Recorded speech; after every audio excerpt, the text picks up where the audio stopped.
This was not worth it. So we ran into some hiccups.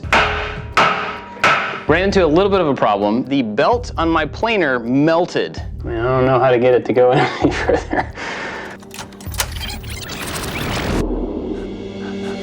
Hey, I'm Bob at ILikeToMakeStuff, and today we're back in my kitchen once again, where I recently put up this backsplash, and today we need to add some floating shelves right here. Of course, there's tons of videos about making floating shelves. In fact, I've made them before, so today I want to do something a little bit different and see if I can make a shelf strong enough to hold me, because if it can hold me, it can hold plates. Let's give it a try.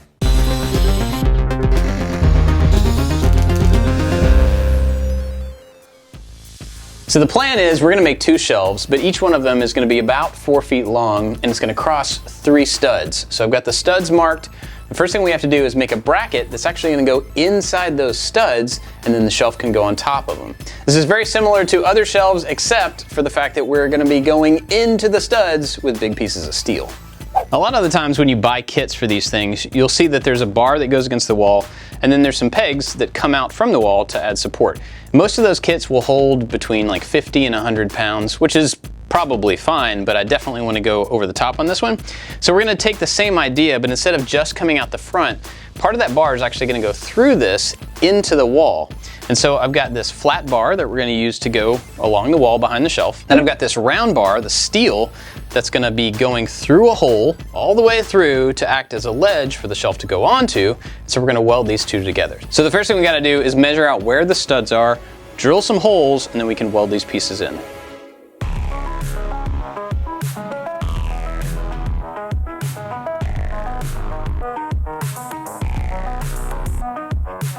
So the plan is to take these rods that I cut and put them through this flat bar, but I need to drill a hole for that, and it's a 5/8 inch hole. That's a big hole to drill in metal. So what you do for this is you start with a smaller hole, and you make sure you get it right in the center, and so you use a smaller drill bit. Once you've got that pilot hole, then you use the step bit, and that can easily make that hole the right size.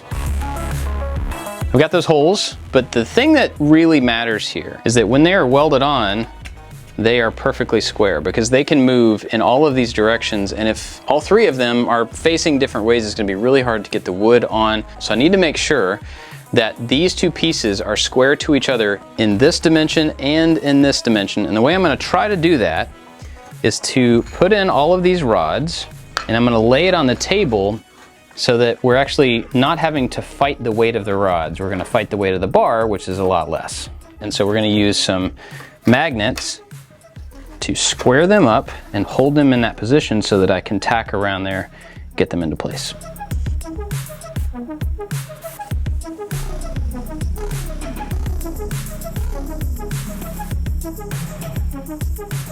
Now that we've got the bracket just about done, this is the shelf. Now this is a 2-inch thick, 4-foot long piece of cherry. It's actually 2 pieces of cherry. This was rough sawn. I milled it down, joined them together, so I have this one big block of wood. Obviously, you don't have to use cherry for something like this, but it is a solid wood, which is gonna be really important when it comes to the strength of this thing. So the next thing I gotta do here is finish milling it up, but I actually can't drill the holes in this until I know exactly where they need to go, which means we have to put the bracket in the wall first. And by the way, if you wanna see more about milling lumber, we have a whole bits video that's just about that. We'll put a link to it. Hey everybody, I wanted to take a quick minute to tell you about a new product that we are making 100% in-house, and it's our new push stick. Now over the years, I've made a lot of push sticks out of scrap material, and that works just fine, but I always kind of feel bad throwing them away. So we've tried to make what we're calling the sustainable push stick, because this entire black section, the core of this thing, is made out of 100% recycled plastic, and the bottom section is replaceable. So once you use this for a while and you start to tear it up, you can actually take it apart, replace the bottom section with the other one that comes in the package, and then you're good to go. You can recycle the old one and keep moving on. We're also making all of the packaging in-house. All of this stuff is made, assembled, shipped from our offices. And if you want to support us and get a good solid push stick to use at your table saw, be sure to go to shop.iltms.com and find out more. I know where the studs are. I marked them a little bit further up, but I need to know exactly where they are right here. I need to know where the center of each of these 3 studs is, because I have to drill a hole that's perfectly centered and perfectly in line with the frame that I just made. So I'm gonna use a level to get those lines transferred down, and then I have to measure up from this edge, the thickness, half the thickness of the shelf. I have to do some figuring, but basically it really matters where I put these holes. Now that I've got these marked, I need to drill a 5/8 hole to match the piece of steel. And the squareness, straightness, flatness of this hole really matters. I've got this long bit that I'm going to use to drill the matching hole in the piece of wood, but if I were to use this on the wall, it's a big arm that would make it very easy to get this thing off-centered and make it go up or down. So instead, I'm going to use a shorter bit and just try to keep this thing level.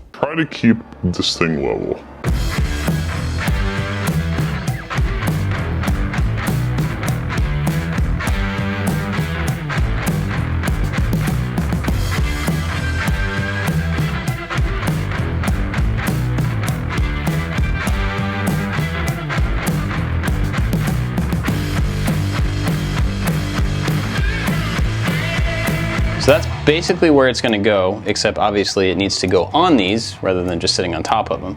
So here I can now mark exactly where the outside of these rods are on the bottom of the shelf.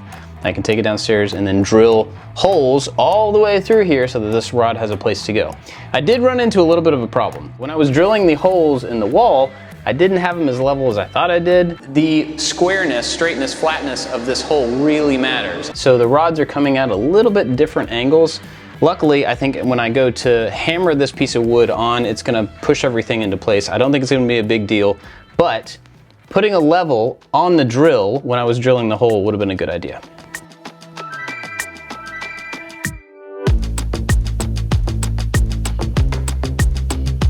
Now I've got the bracket on the wall and the shelf is actually ready to go up there and start fitting, but I want to fix a couple of things on this piece of wood before we take it up there and get too far along.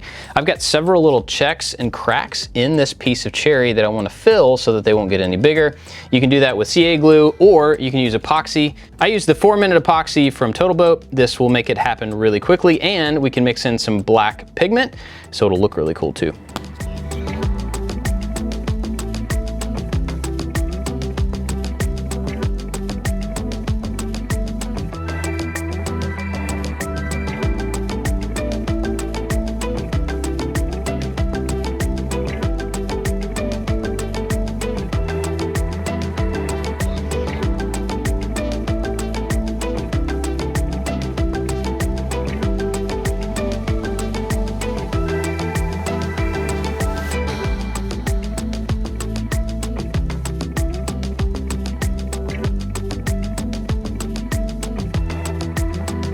It's also possible, now that I think about it, that this hole is not deep enough. Nope, that's not it.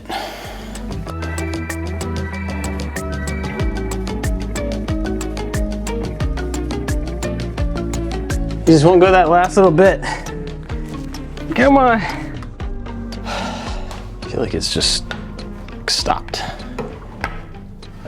This was not worth it, because I don't need to sit on this shelf. I just kind of wanted to see if I could, but good grief, if you're putting this much weight on a shelf, you should be using a different kind of shelf, probably. Plus, I made it harder than it needed to be in the first place, so that's on me. I believe a shelf that a person gets on is called a bunk. It's true. The big problem with the shelves that I had is that the belt on my planer melted and actually broke while I was milling that shelf. And even though the pieces looked flat, they actually weren't. That's since been fixed. I've replaced the belt so we can mill that shelf and future shelves to be completely flat. But the other big problem was drilling the holes. So if this is the wall and you're looking at the cross section of the wall, this is your shelf sticking out here, and then this is the stud behind. What we're doing is drilling a hole this direction and then one this direction, and if those aren't completely coplanar, if those aren't perfectly in line, then we end up with this or this, just stuff that doesn't work. And especially since we're relying on a solid piece of steel to drive between these, it doesn't have any flex on purpose. So unless we get that hole front to back completely in line, the steel is actually causing a problem. The other thing is that we actually had 3 pieces of steel crossing something, and that's unnecessary. We don't really need that kind of strength. I just kind of wanted to see if we could do it. But if we take this center piece out, then we don't have a pivot point. We don't have 3 things to try to line up. We just have 2, and that's going to be a lot easier. So I'm going to go back, fill in all of the holes that I drilled in the studs with some dowels and glue that fit perfectly, like so perfectly that I have to hammer them in to fill those gaps in, and then we're gonna re-drill the holes in both the wall and the shelf, and we've got a solid way to do it. Okay, to do this the right way, we're gonna use a tool that I had and I completely forgot about, but it's actually perfect for this and it's very easy to use. Definitely something worth having around.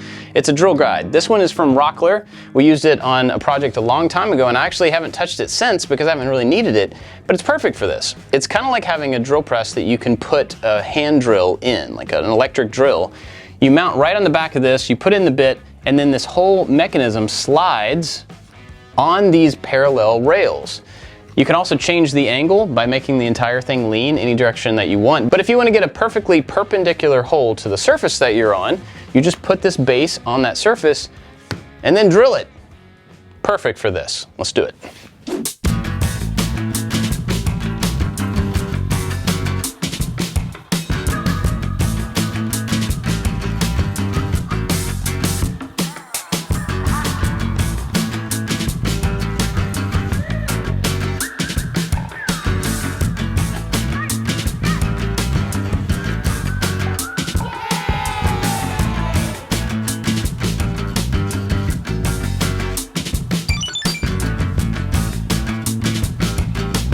The drill guide is absolutely the way to go. This fit together better, it went in easier, it's still plenty strong enough to hold my weight, which is totally more than it needs to hold. So with that information, I'm gonna go ahead and make the second one, then these can be finished.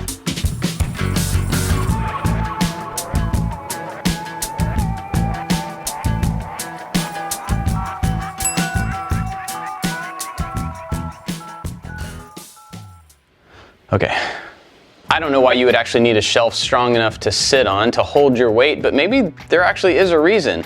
Do you have an idea as to why you would need a shelf this strong? If so, let me know down in the comments, because maybe this is a solution for a problem that I don't know about. Either way, getting to this solution was pretty awesome. I'm glad I finally figured out that using the drill guide is the way to do it, and only having to use 2 steel rods instead of 3 is good because you don't have to drill into as many studs. But this is just one of the many videos we have of this entire kitchen renovation. We're gonna send you right over to a playlist, but first, it's time for bloopers. Thanks for watching.